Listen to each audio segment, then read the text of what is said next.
in the schools that you're observing, the learning focus school model that you're kind of, or understanding by design, those, different, you're seeing or faced with a large essential question. And how many of you have heard the music teachers kind of grumble about the LFS or essential question type of experience? Nobody's. If you actually ask them a little, if you ask them a little bit, they get kind of annoyed that they're put into this, what they consider being put into a box. But if they didn't feel constrained or see that as a box, why, or I guess the question that I would ask you is, why would somebody think that they were put into a box if they were asked to go towards an inquiry method?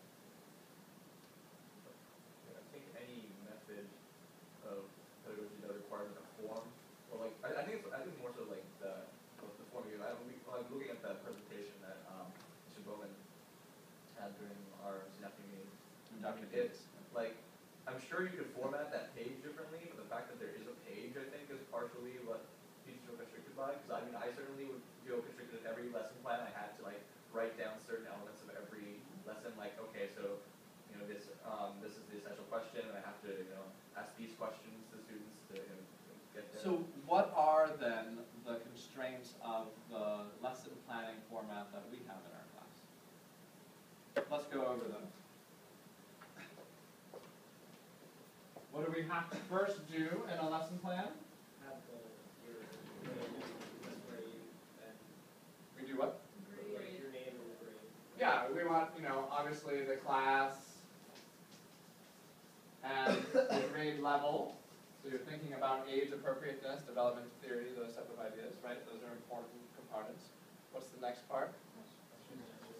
National standards. What are we going to be doing? And do they have to be the national standards?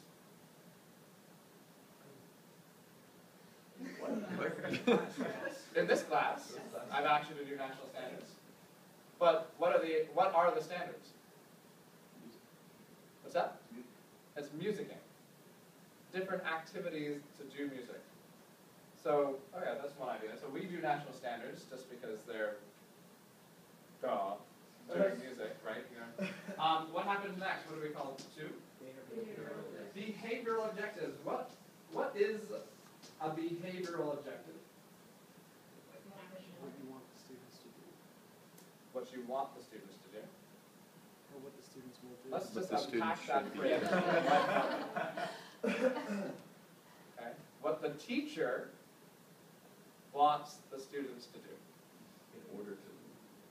That's not necessarily a bad thing, but it's not a little bit. How does that coincide with your philosophy statements that you bring about collaborative?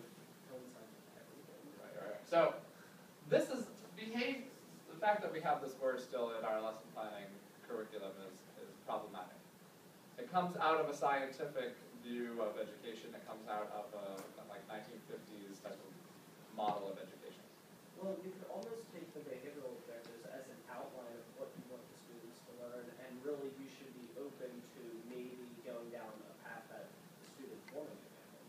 I mean, I know that you have to, there are certain things that you're required to teach by the schools, but I feel that if students show interest in some outside stuff, like you can make a net. So number two, how do we usually phrase them? Students will be able to. Students will be able to, and what do we want to include in that? Students will be able to do they will do something, which is a national standard, but they will learn what? That A musical concept.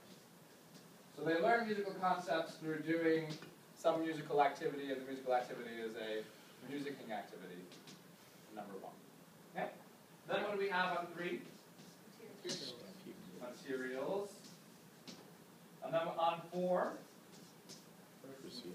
Procedures. And what do we do here? Limit yourself. What's that? I have a bit of a problem with the idea of the procedures. What is your problem with the procedures?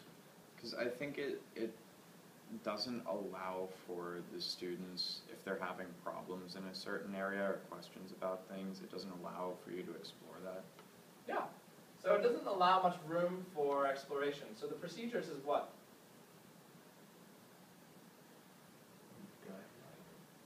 They can become guidelines, but the way that most of us write them are very prescriptive. Teacher will say this, students will do that. They are tied to the behavioral objective idea, the philosophy that essentially or that mentality of the Sir Ken Robinson video of the paradigm shift in education that we've watched, right? That idea that we can open up a child's head and pour in the banking model from Freudian approach, or in terms of Neil Postman, what does he call it? Same idea. Right? So procedures, they're too prescriptive. They don't allow for room of exploration, for divergent thinking, for extended thinking things, right? And what happens last? Assessments. And what are the assessments tied to? They're tied to everything. That is the appropriate word or phrase. However, usually they reflect the behavioral objectives. So you see that this model, does this lesson planning model work well with Frary and Neil Postman? Or Pat Sheen Campbell, or the LFS model, or Understanding by Design, or... It's the opposite of what we've been talking about. It's the opposite of what we've been talking about. Yes, Sarah? Well, I don't know, because when I write procedures, like sometimes like I put discussion/questions, and then like I write like what some of the topics could be, so if you're able to like get away from that. Yeah. But so I don't really. So you found ways to take what you've learned and embed it into an old model or system. Right? So would we say that this works? It can, if you're a teacher who is going beyond those things, but it becomes problematic in what you discussed in terms of the form. That because there's a method, that there's a form that we have to fill out as teachers, it stifles creativity versus opening up more. So could we create a form, perhaps, that does not stifle creativity, but instead makes it more engaging? Could we create a new form of lesson planning in this class? We You should, seem but smiley and excited about this. Look at the nerds I have in my room. All right, so let's break off into groups, and let's have we're gonna be curriculum planners right now. How awesome! So let's see, 1, 2, 3. Let's mix it up. How many groups should we have? How large do you want your group? 3 or 4. All right. 1, 2, 3. 1, 2, 3. 1, 2, 3. 1, 2. Yeah. Are you a 2 and a 2? Yes. 2, 1. Okay. 1's go over there. 2's go here. 3's go there. Do you want to use the conference table? You can. Bring paper, pencils. Somebody should scribe. Cool. 2s?